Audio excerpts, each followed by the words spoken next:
It's a stark, blunt reality for Shedeur Sanders. After 4 weeks of the 2025 NFL season, the Cleveland Browns appear to have put a firm ceiling on how they view the rookie. What sounded optimistic at the draft, a high-profile college star with generational name recognition and elite accuracy, has settled into a far more conservative evaluation from the front office and coaching staff. The simple update from Jason Lloyd of The Athletic is grim for Sanders' immediate prospects. He's being treated as a developmental pick, unlikely to see the field this year barring injury, and the team would rather roll with Dillon Gabriel as the primary rookie option before even considering Sanders. That's not just disappointing for Sanders and his camp.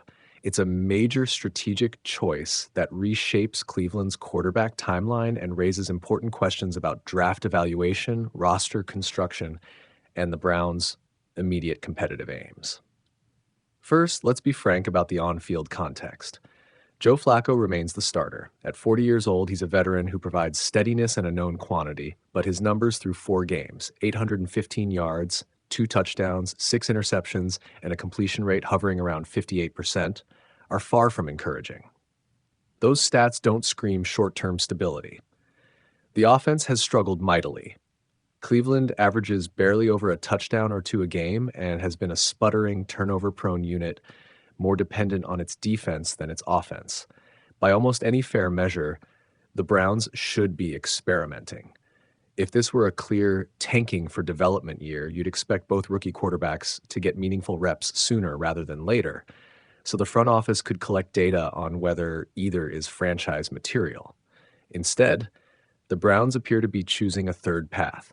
Stick with the veteran as long as he's serviceable, give Gabriel a look if Flacco is truly unplayable, and keep Sanders on the shelf as a longer-term project. That approach says a lot about what the organization values most right now: short-term control of outcomes and limiting disruption over rapid evaluation. There are rationales for Cleveland's approach. First, the respect for Flacco's experience is understandable. A veteran starter can manage a locker room, reduce in-game chaos, and give an offense a fighting chance in tight games. The Browns have 2 first-round picks available next year and can always chase a higher-profile quarterback if their rookies don't pan out.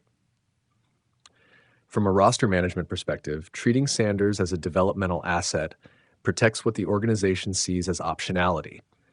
They don't burn a season of live game film on a rookie they believe isn't ready, and they retain the flexibility to evaluate external options in free agency or the 2026 draft. But there are costs to that caution.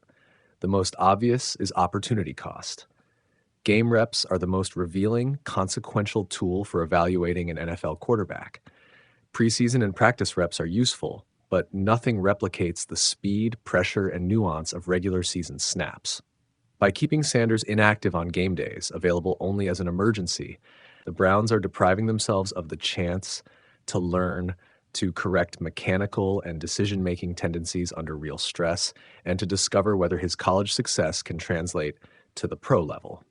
That matters because Cleveland's 2 first-round picks next year are a perfect bargaining chip, either to trade for help now or to draft a blue-chip quarterback. If the team could confidently say it has an in-house answer, its offseason calculus would change dramatically. Treating Sanders as developmental delays that certainty. There's also an optics and locker room dimension. Shedeur is not a quiet, low-profile rookie. He's the son of a high-profile coach and carries both a national profile and a media expectation of readiness. Keeping him on the sidelines invites questions. Why did Cleveland draft him at all if they weren't going to give him a real audition? Why not roll both rookies into the lineup in a sequence of starts, even short ones, to accelerate the evaluation?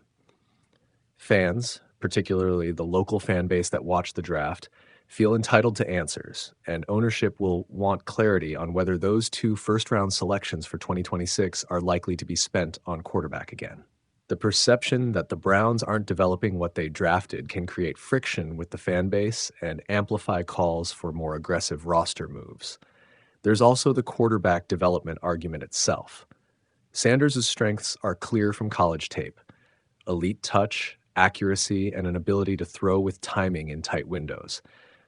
Those are traits that can carry to the NFL more readily than raw physical talent sometimes can. If the Browns genuinely believe those traits exist and simply need refinement, live game reps against NFL defensive backs and schemes could accelerate that refinement. Conversely, if the Browns see significant schematic or athletic deficiencies that practice reps expose but game reps only confirm, then sidelining him keeps those red flags out of public view, which benefits neither the player nor the team. Where does this leave the Browns' short-term plan? Kevin Stefanski's comments, framing the team's issues as collective rather than focusing on one player, are a coach's instinct to protect his roster and buy time. But timelines matter. The Browns have a series of difficult opponents coming up, including London travel. If games bleed into decisive losses, pressure will increase to see what Gabriel or Sanders can do. Gabriel's draft status, third round, and the team's coaching investment may give him priority as the first rookie to get a look. That's logical in a way. The team invested in Gabriel more directly for immediate depth, whereas Sanders might have represented a higher ceiling, longer-term swing. But the flip side is that if Gabriel fails in a short audition, there's an argument to pivot quickly and give Sanders a genuine trial, rather than revert to Flacco by default. Strategically, the Browns face a fork in the road. One path is conservative. Stick with Flacco as long as he's marginally competitive, use Gabriel as the first emergency replacement, and treat Sanders as a developmental project for 2026. The other is exploratory. Give both rookies structured starts or extended series of plays to accelerate evaluation. The conservative route is aimed at minimizing immediate chaos. The exploratory route sacrifices short-term stability for crucial information that could define the franchise's next 3 years. Given that Cleveland already has 2 first-round picks next offseason, the need for immediate perfection is diminished. That fact arguably favors being more aggressive with the rookies to avoid another blind draft next spring. From a personnel perspective, the Browns must also weigh their offensive line issues and play calling. If Flacco's struggles are more the product of protection breakdowns, play design, or poor supporting casts than of quarterback deficiencies, then continuing with a veteran who can manage the chaos is defensible. But if turnovers and indecision continue, the marginal value of swapping quarterbacks in a vacuum drops. Changes to coaching and scheme might be where the real fixes lie. For Shedeur personally, the update is a tough pill, but not the end of the road. Development can, and often does, occur outside the glare of immediate playing time. He can use practice reps to refine footwork, learn NFL progressions, and show he can handle film study and the cadence of a pro offense. If he dominates practice in preseason, or if the Browns face injuries or an extended skid, he'll get his shot. The bigger concern is that a season spent on the scout team limits his bargaining power and slows the timeline for his growth.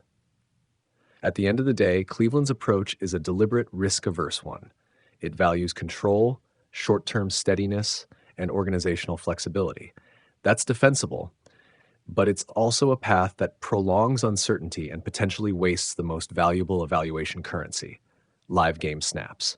For Browns fans and for Shedeur Sanders supporters, the desire is simple: clarity. If the organization believes Sanders needs time, lay out a development plan with milestones. If they think Gabriel is the near-term answer, give him enough reps to be judged fairly. Above all, be transparent about the decision so the front office can be held accountable for the long-term consequences.